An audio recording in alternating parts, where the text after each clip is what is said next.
This week we've had some ups and downs on Man vs Slug. It turns out these microphones don't appreciate going in the washing machine.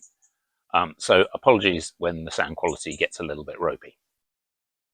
So we're going to start off this week with looking at something coming down, and then towards the end of the video we'll be going up.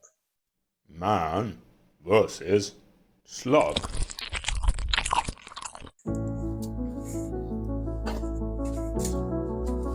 Well, said this week the runner beans were coming out. They're coming out.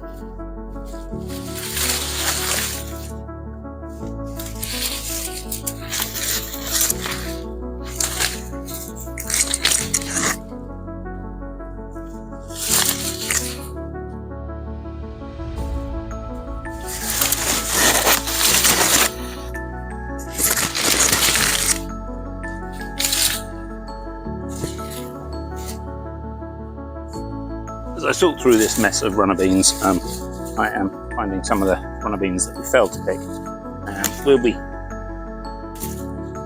probably just taking these beans, letting them dry out, and then keeping them for next year.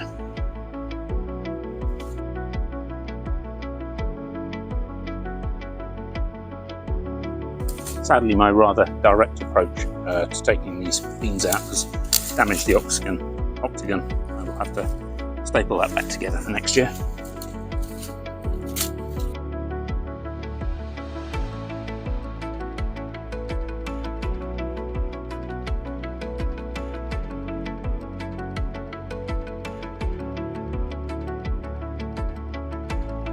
So now we've taken out the runner beans, we can start putting some stuff in here.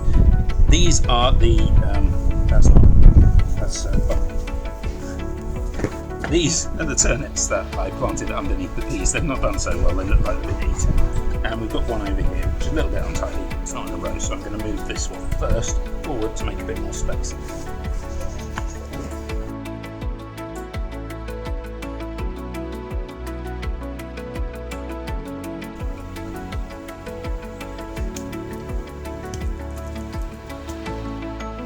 My technical challenges this week went beyond just washing the microphones in the washing machine, but I also deleted the entire video where I planted everything.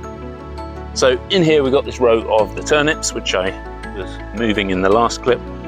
Then we have 2 rows of Swiss chard, which I kind of neglected. I probably should have watered them given the unseasonably hot weather, and a few of them have started wilting. I also put in 2 rows of kohlrabi, which I was really looking forward to doing. I'm very excited to try them. Turns out so were the slugs, and a lot of these plants have very few leaves left now. They're looking a little bit sad. I do have some spares indoors though, and I might replace these when we see if they survive or not. And then lastly over here we have, what is it? Pak choy, that's the one. I think they'll probably be going in here. We'll take out that Swiss chard and where the beetroots were. Although I'm also thinking about whether to put them in where the leeks are. The leeks are looking a little bit sad really. I think the rain took them down and then the slugs took them off. So we have a few bits where there's just a tiny bit of leek left. I'm still hopeful that we might get them growing. But at the same time, as I mentioned in the other video, I'm half wondering whether I just use this space for the pak choy. I may get 2 leeks if we're lucky.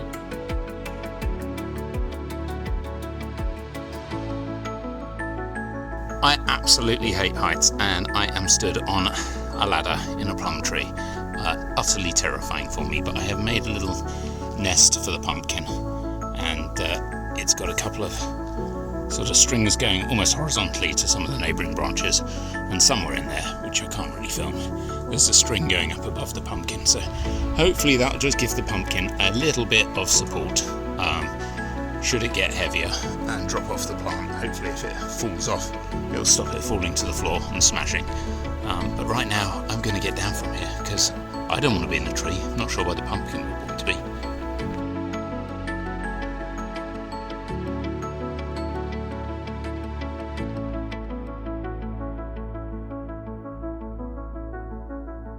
So fingers crossed that pumpkin stays up in the tree and grows to a decent size.